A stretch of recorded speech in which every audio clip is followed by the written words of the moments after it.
Hello, good evening. I'm Dr. Janice Morrow with American Mood Swings, and tonight we have Dr. Faried Banimahd from the American Addiction Institute of Mind Medicine here in Irvine, California. So he is an addiction specialist and he has a background in ER medicine, and we're very grateful that he's here tonight.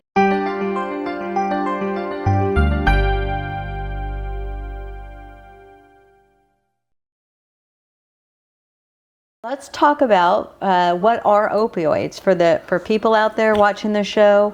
You know, most everybody out there has taken an opioid at some time. You went in for a root canal, you had some surgery, a family member. So talk about what opioids are, and why they're so addicting. You mentioned in some of your videos that I've seen on YouTube how they hijack your brain. So let's go there. I like that analogy because everybody understands what hijacking is without getting too technical. Sure. And this is, I think, important for people to understand a little bit. And I'll make it really simple, okay? Poppy seed, right? There's a plant, okay? And from that we get opium, we get the sap, there's the big liquid. In there, what we generally refer to as the active psychotropic ingredient in any plant is an alkaloid, right? That's what it's called, alkaloid. One of the most active alkaloids in the opium plant that you get, the opium poppy seed, is morphine. So many people don't know that, but morphine is what comes, you know, you could smoke opium and in there's thebaine, morphine, and a whole bunch of other active alkaloids. One of the most active ones that gives you the euphoric, the addiction, the psychotropic effect is morphine. Morphine is what we would really call a natural opiate with a T. You move, and so how do these cause the effect that they do? There's 4 different types of receptors in the central nervous system and peripheral nervous system. The main one that we're going to talk about is called the mu receptor, the Greek mu. When it hits that, a whole bunch of things happen, downward signaling and release of dopamine and different parts of the brain, prefrontal cortex, nucleus accumbens. That gives you the euphoria and takes away the pain and all that stuff, and a lot of things happen that cause addiction.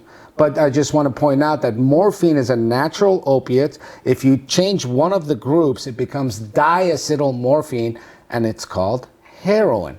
Many people don't know this, but heroin was discovered at the late 1880s by Bayer Aspirin when they were looking for a non-addicting opiate. In fact, the term heroin means feeling heroic from the euphoria the guys in the lab got. So it's diacetylmorphine as heroin. Now what you see is the fentanyls, and it's really the fentanyls, not fentanyl. And you got fentanyl analogs, completely different. It's all made in the lab. That's a fully synthetic opiate, which is opioid. But whatever, I'm going to use the same term. And those are all the same thing, methadone and so forth. I want everybody to know that not all opiates are bad. We certainly have a use for them.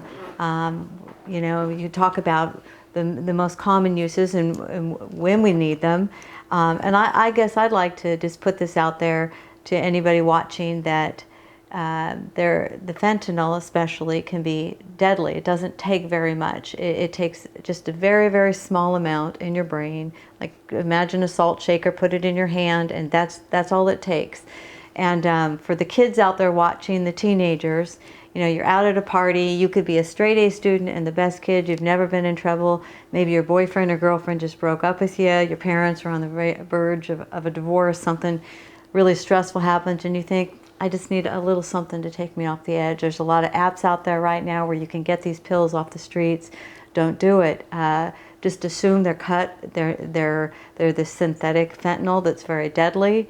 And with that one little pill that they'll tell you is something else. Like I mentioned earlier, one of our most beloved artists, Prince, he was a very clean, living, healthy person who got addicted to painkillers. He needed some surgery. He had a lot of hip pain from being a performer for so many years, and you know, unfortunately got addicted. He didn't do illicit drugs, and I believe, you know, when you're getting them off the streets, they can be cut. So for anybody out there, not just the kids, anybody out there who's getting anything from somebody off the street, even somebody you know, you think is a friend who you can trust them, they're not gonna bring you anything bad, you really don't know. And that pill's most likely cut with fentanyl, filled with binders, so, and it looks like a tiny little aspirin, and that's all it takes, one little pill you can be dead. So just remember that.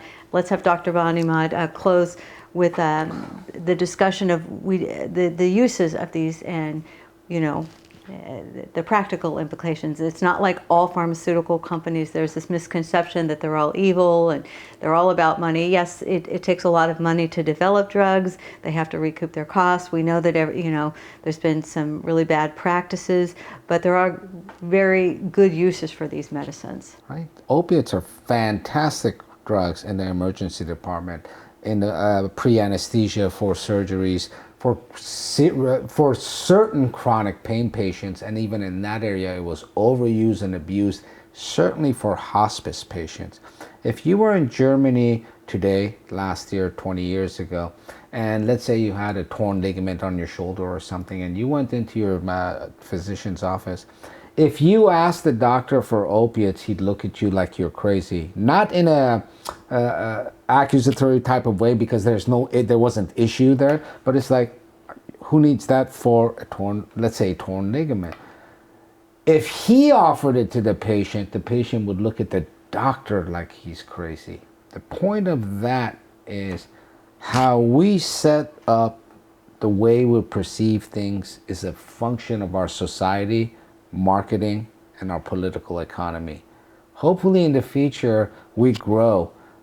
We grow in terms of education, in terms of our social connectedness, and approaching things with evidence, public policy and health policy using science versus voodoo and money.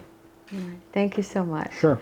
Looking My forward. pleasure. It was wonderful. Thank you for having me. All right. We'll see you in the next chat for methamphetamines. Thanks. Okay. Okay.